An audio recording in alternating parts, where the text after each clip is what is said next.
안녕하세요, 여러분. 오늘도 이야기 사랑방에 찾아와 주셔서 감사합니다.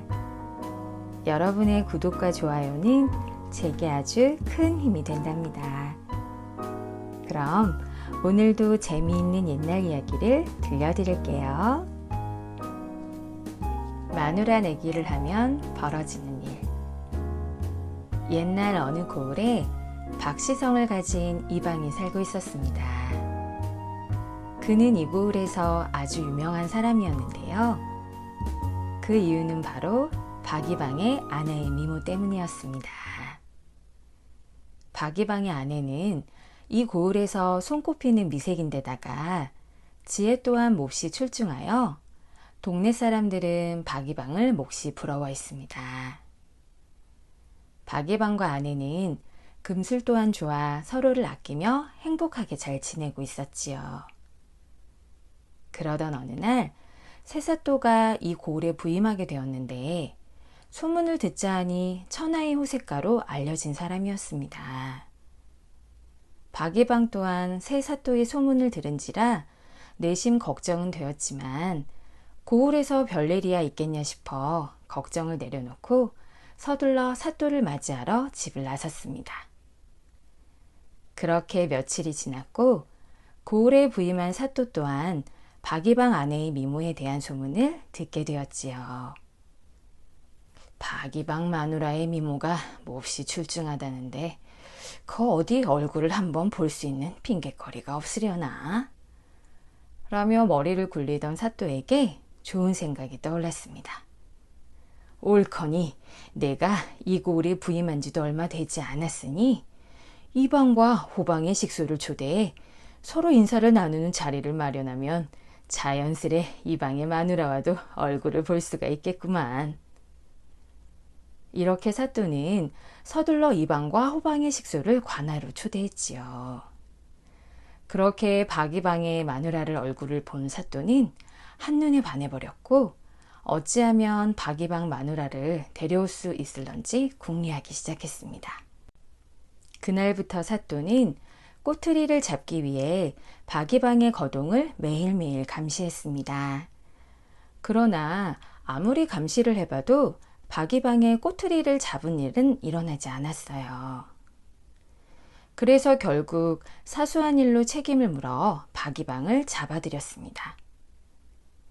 그러나 박이방은 평소 성품이 훌륭하기로 이름난 사람이었기에 사소한 직무태만으로는 벌을 내릴 수가 없었습니다. 그렇다고 그냥 풀어주면 사또의 계획이 물거품이 되어버리니 사또는 못된 꾀를 하나 내었습니다.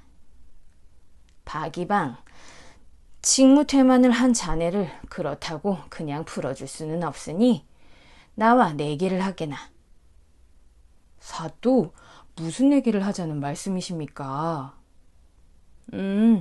바로 마누라 내기를 하자는 말이지. 자네가 이기면 벌을 내리지 않고 자네를 풀어줄 것이고 만약 내가 이기면 자네 마누라를 내가 데리고 사는 것이지. 만약 자네가 내기에 응하지 않는다면 자네의 죄를 물어 곤장 300대를 칠 것이고 자네가 내기에 이긴다면 내 자네를 풀어주고 상금 500냥도 하사하도록 하겠네. 내기에 자신이 있던 사또는 큰소리치며 말했습니다. 사또, 아무리 내기여도 그렇지 어찌 마누라를 두고 내기를 한단 말입니까? 박이방은 사또에게 하소연해 보았지만 구린 속내가 가득한 사또를 설득할 수가 없었고 그렇게 울며 겨자 먹기로 다음날 날이 밝으면 사또와 내기를 하기로 하곤 집으로 힘없이 돌아갔습니다. 집으로 돌아온 박이방의 얼굴에는 근심이 가득했지요. 서방님, 관아에서 무슨 일이 있으셨어요? 어찌 그리 낯빛이 어둡고 근심이 가득하신 거예요? 아내의 말에 박이방은 떨리는 목소리로 대답했습니다. 글쎄, 사또나리가 억지 내기를 하자고 하지 뭐야. 난 잘못한 게 없는데 내기를 하지 않으면 곤장 300대를 치겠다고. 아니, 대체 무슨 내기길래 그리 걱정부터 하신답니까? 그게 내기에서 내가 이기면 내 죄를 없애주고 상금 500냥을 줄 것이고, 만약 사또나리가 이기면 당신을 데려가 살겠다고 하지 뭐야. 이 말도 안 되는 내기를 어찌하냐고. 그리고 내일 아침 관하러 오면 어떤 내기를 할지 알려준다는데 내가 어찌 걱정을 안 할 수가 있겠어. 서방님, 너무 걱정 마시고 내일 관아에 가셔서 어떤 내기를 하는지 잘 듣고 바로 집으로 오셔요. 제가 도울 터이니 너무 걱정 마시고요. 이윽고 날이 밝았고 박이방은 관아로 향했습니다. 박이방, 그럼 이제 내가 내기를 시작하겠네. 자네는 가서 동지섣달에 나는 딸기를 따오게나. 그 말을 들은 박이방은 이 추운 겨울에 어디 가서 딸기를 따냐 싶어 어이가 없었지만 아내의 당부를 기억하고는 그리하겠노라 대답하고 서둘러 집으로 돌아갔습니다.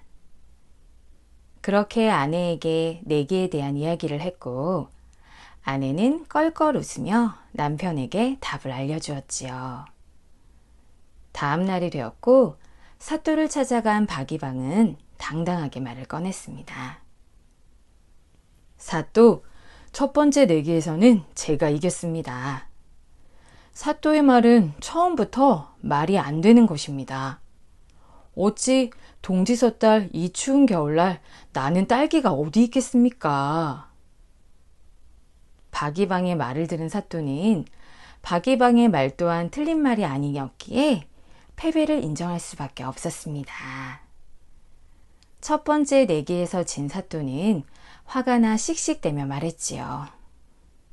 그럼 두 번째 내기는 돌을 깎아서 배를 만들어 관아로 가지고 오너라.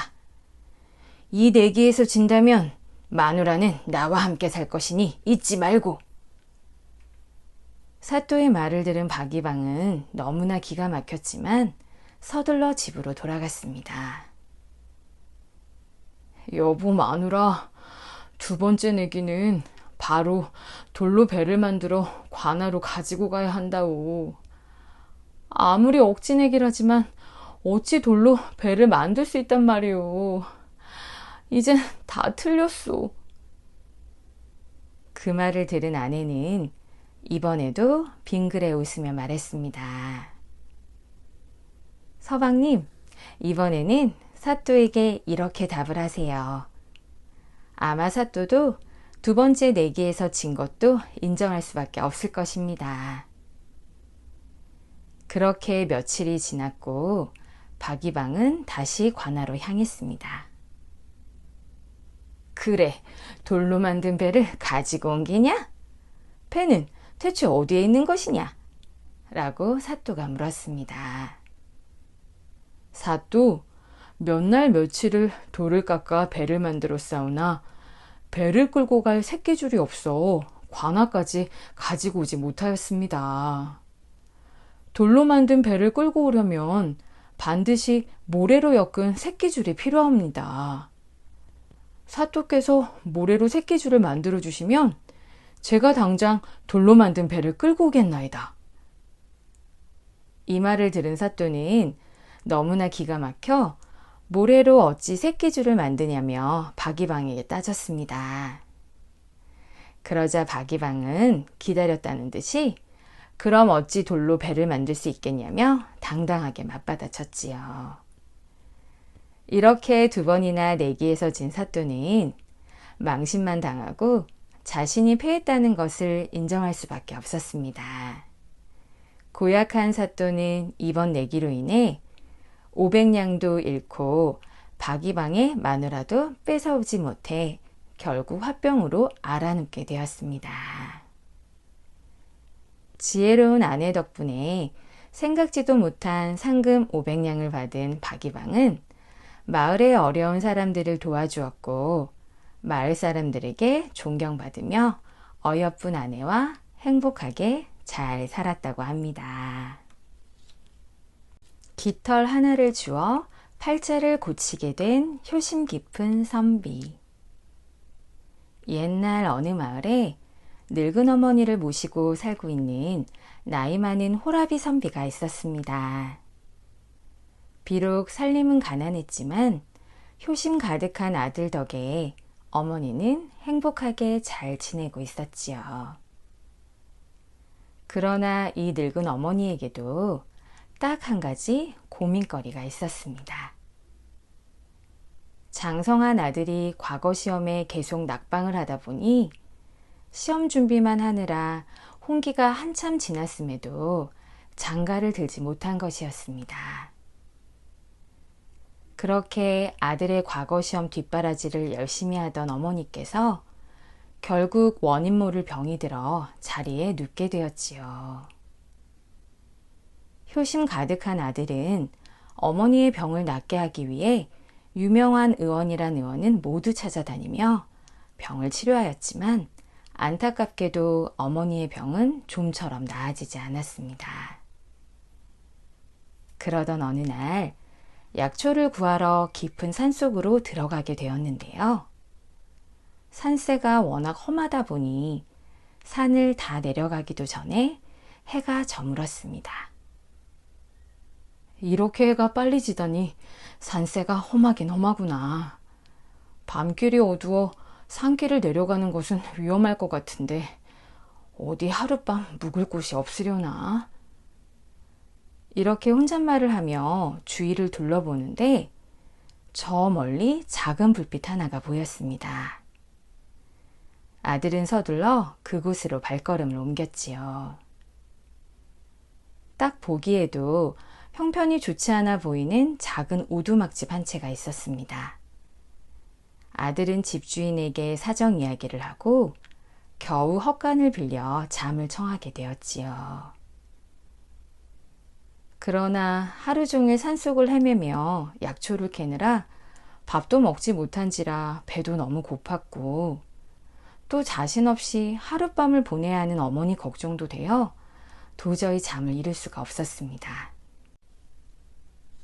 밤이 깊어 어두웠지만 아들의 눈은 말똥거렸고 어느새 어둠에 익숙해진 터라 헛간 구석구석이 눈에 들어오기 시작했지요. 그렇게 어머니 생각을 하면서 깊은 시름에 빠져 있을 무렵 작은 쥐구멍으로 어미쥐 한 마리가 나타났습니다. 어미쥐는 한쪽에 놓여있는 지푸라기 더미로 가더니 지푸라기를 막 헤집는 것이었습니다. 거기에는 놀랍게도 갓 태어난 여러 마리의 새끼쥐들이 알몸으로 잔뜩 웅크린 채 떨고 있는 것이었어요. 어미쥐는 입에 물고 온 깃털을 새끼들의 몸에 문지르기 시작했습니다. 그러자 너무 신기하게도 눈도 아직 뜨지 못한 새끼 쥐들의 몸에 금방 털이 돋아나는 것이었습니다. 이 광경이 너무나 신기하고 놀라웠던 아들은 자기도 모르게 그만 기침을 해버린 것이었어요. 기침 소리를 듣고 놀란 어미쥐는 물고 있던 깃털을 입에서 놓치고는 재빨리 들어왔던 구멍으로 도망쳤습니다. 그 깃털을 주워든 선비는 어미쥐가 했던 것처럼 새끼쥐의 몸을 깃털로 문질러 보았지요. 그러자 놀랍게도 새끼쥐들의 몸에 털이 나고 눈도 뜨게 되는 것입니다. 그리고는 어미쥐가 들어왔던 구멍으로 새끼쥐들도 모두 사라지는 것이었습니다. 이 깃털은 정말 신비한 힘을 가진 게 틀림없어. 선비는 깃털을 소중하게 간직하고는 집으로 돌아갔습니다. 그리고 집에 도착하자마자 정성을 다해 깃털로 늙은 어머니의 몸을 구석구석 문질렀지요. 그러자 정말 신기하게도 뼈만 앙상하던 어머니의 몸에 살이 점점 오르더니 혈색이 돌기 시작했고 어머니는 병을 훌훌 털어버리고 그 자리에서 발딱 일어나는 것이 아니겠습니까? 너무나도 놀란 선비는 신기한 깃털임이 틀림없다고 생각하고 어머니처럼 용한 의원도 고치지 못하는 사람들의 병을 고쳐줘야 되겠다며 마을의 환자들을 찾아 치료를 해주었지요. 그렇게 아들이 용하다는 소문은 이 고을을 넘어서 온 나라에 퍼지게 되었습니다. 일개 서생이었던 아들은 어느새 이름난 의원으로 불리게 되었지요. 그 무렵 나라에는 근심 하나가 있었습니다. 공주가 원인 모를 병에 걸렸는데 하루 종일 잠만 잔다는 것이었습니다. 임금님은 전국에 방을 붙이고 용한 의원이란 의원은 전부 초대를 해서 공주를 치료해 보았지만 공주의 병을 고칠 수가 없어 하루하루를 슬픔으로 보내고 있었지요. 이때 아들도 의원 자격으로 궁궐에 초대를 받았지만 여러 이름 있는 의원들에게 밀려 며칠이 지나서야 겨우 공주의 상태를 볼 수 있었습니다. 공주는 야윈 채로 깊은 잠에 빠진 상태였지요. 그 모습을 본 아들이 임금에게 한 가지 청이 있다며 말을 꺼냈습니다. 임금님, 제가 공주님의 병을 고쳐보겠습니다. 한 가지 청이 있어온데 누구든지 공주의 방을 엿보아서는 안 됩니다. 이 약속만 지켜주신다면 제가 반드시 공주님의 병을 고치겠습니다. 왕은 의아한 생각이 들었지만 공주의 병만 고칠 수 있다면 못할 일이 있겠나 싶어 부하들에게 말했지요. 여봐라, 병사들을 소집해 공주의 방문 앞을 철저히 지키도록 하여라. 어느 누구도 공주가 치료를 받는 동안 결코 공주의 방을 엿보아서는 안 되느니라. 그렇게 아들은 공주와 단둘이 있게 되자 공주의 옷을 모두 벗기고는 가지고 온 깃털로 머리에서부터 발끝까지 온몸 구석구석을 문지르기 시작했습니다. 그러자 깃털이 스치는 곳마다 야유였던 곳에 살이 오르기 시작했지요. 이렇게 며칠 동안 깃털로 공주의 몸을 문질렀고 어느새 공주는 몸에 살이 오르고 눈을 뜨게 되었답니다. 잠에서 깬 공주는 알몸인 자신을 젊은 남자가 손으로 쓰다듬고 있는 모습을 보고 너무나 깜짝 놀라 큰 소리를 지르려고 했습니다. 그러자 아들은 얼른 공주의 입을 막으며 그동안의 일을 공주에게 모두 이야기해 주었지요. 공주님께서는 오랫동안 병석에 누워 주무시고만 계셨습니다. 전국의 용하디 용한 의원들이 모두 찾아와 공주님의 병을 치료하였지만 당체 병이 낫질 않았어요.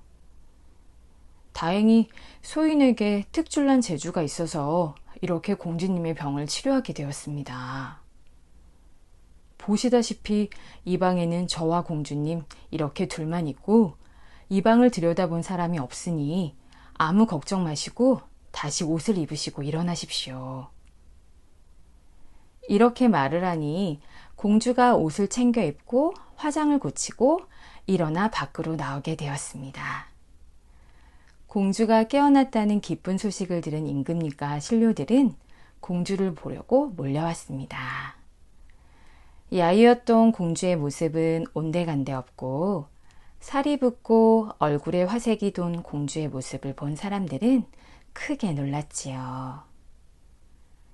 임금님은 공주의 병을 치료해줘 고맙다며 큰 상을 내렸습니다. 그렇게 큰 상을 받은 아들이 궁궐을 떠나려고 하자 공주가 임금님에게 한 가지 청을 하는 것이었습니다. 아버님, 한 가지 청이 있사옵니다. 저를 살린 저 선비님은 제 생명의 은인이옵니다. 부디 저를 선비님에게 시집 보내주시어요. 공주의 입장에서 보면 자신의 알몸을 본 사람은 아무도 없는데 며칠이나 알몸으로 선비와 함께 했으니 다른 사람에게 시집을 갈 수가 없었던 것이었지요.